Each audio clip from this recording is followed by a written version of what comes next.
Bismillahirrahmanirrahim. Alhamdulillahi rabbil alamin. Alladhi akramana bishahri Ramadan. Alladhi ja'alana min ahli siyam. Wa salatullahi wa salamuhu ala afdalis sa'imin wa ahsanil qa'imin. Habibina wa syafi'ina wa maulana sayyidina Muhammadin wa ala alihi wa ashabihi ajma'in. Amma ba'du. Alhamdulillah, bersyukur kepada Allah Subhanahu wa taala. Hari ini kita memasuki hari pertama dari bulan Ramadan. Alhamdulillah, Allah Subhanahu wa taala memuliakan kita dengan bulan Ramadan, menjadikan kita orang-orang yang menjadi ahli siyam, orang-orang yang berpuasa. Mudah-mudahan kita semuanya mendapatkan rahmat, maghfirah, ampunan dari Allah Subhanahu wa taala.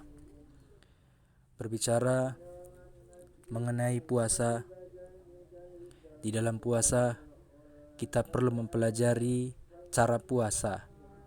Ada beberapa hal penting yang harus kita hadirkan terlebih dahulu sebelum membahas permasalahan seputar puasa. Yang pertama yang perlu kita ketahui adalah definisi puasa. Yang kedua, hal-hal yang membatalkan puasa. Yang ketiga, orang yang boleh untuk tidak berpuasa. Dan yang keempat, niat dalam berpuasa. Puasa menurut bahasa adalah menahan diri dari sesuatu, baik dari makanan atau berbicara. Menurut bahasa Arab, orang menahan diri untuk tidak berbicara juga disebut berpuasa. Adapun puasa menurut agama adalah menahan diri dari hal-hal yang membatalkannya, mulai dari terbit fajar shadiq, yaitu masuknya waktu subuh, hingga terbenamnya matahari, yaitu masuknya waktu maghrib. Hal-hal yang membatalkan puasa, jika kita perhatikan dari definisi puasa, di situ disebutkan hal-hal yang membatalkan puasa. Maka dari itu, menjadi sesuatu yang amat penting dalam ilmu puasa adalah mengetahui hal-hal yang membatalkan puasa.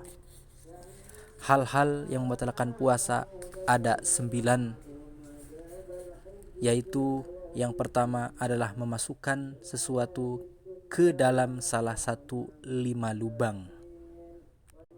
Pertemuan yang pertama kita ini, insya Allah kita akan membahas mengenai mulut, karena mulut merupakan salah satu dari 5 lubang yang dapat dimasuki sesuatu sehingga dapat membatalkan puasa.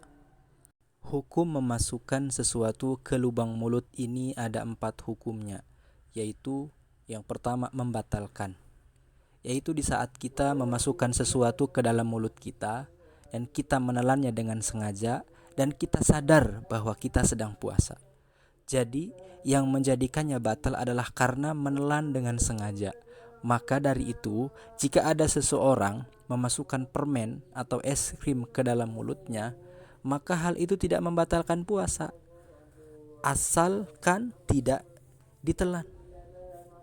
Itu yang pertama. Kemudian yang kedua adalah makruh. Dilarang akan tetapi tidak dosa jika dilanggar. Dihukumi makruh jika kita memasukkan sesuatu ke dalam mulut tanpa kita telan hanya untuk memain atau hanya untuk main-main saja. Contohnya, ketika ada seseorang yang sedang berpuasa, kemudian dia dengan sengaja memasukkan permen atau es krim ke dalam mulutnya tanpa menelannya, maka hukumnya makruh dan tidak membatalkan puasa. Dan jika tiba-tiba tanpa disengaja permen yang ada di mulutnya tertelan, maka batal, karena ia menelan dengan tidak sengaja yang disebabkan sesuatu yang tidak dianjurkan, yaitu telah bermain-main dengan memasukkan sesuatu ke dalam mulutnya. Yang ketiga hukumnya adalah mubah, yaitu boleh dilakukan dan tidak dilarang. Dihukumi mubah yaitu ketika seorang juru masak mencicipi masakannya dengan niat untuk membenahi rasa. Maka di samping hal itu tidak membatalkan puasa, hal yang demikian itu juga bukan pekerjaan yang makruh. Akan tetapi hal itu boleh-boleh saja. Dalam hal ini bukan hanya juru masak yang diperkenankan, akan tetapi juga siapapun yang lagi memasak. Akan tetapi dengan catatan tidak boleh ditelan. Hukum yang keempat adalah sunnah, dianjurkan dan ada pahalanya. Dihukumi sunnah yaitu ketika kita berkumur-kumur di dalam berwudu, maka di saat itu di samping tidak membatalkan puasa, berkumur dalam wudu tetap disunahkan biarpun dalam keadaan puasa, dengan catatan tidak boleh ditelan. Bahkan jika tertelan sekalipun tanpa sengaja, maka tidak membatalkan puasa, dengan catatan ia berkumur-kumur dengan cara yang wajar saja dan tidak berlebihan.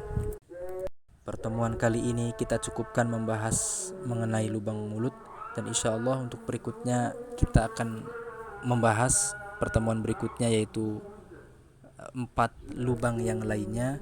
Begitu juga kita akan membahas insya Allah mengenai catatan masalah ludah. Wassallallahu wasallam ala sayyidina wa maulana Muhammadin wa ala alihi wa sahbihi wa baraka wa sallam, walhamdulillahi rabbil alamin.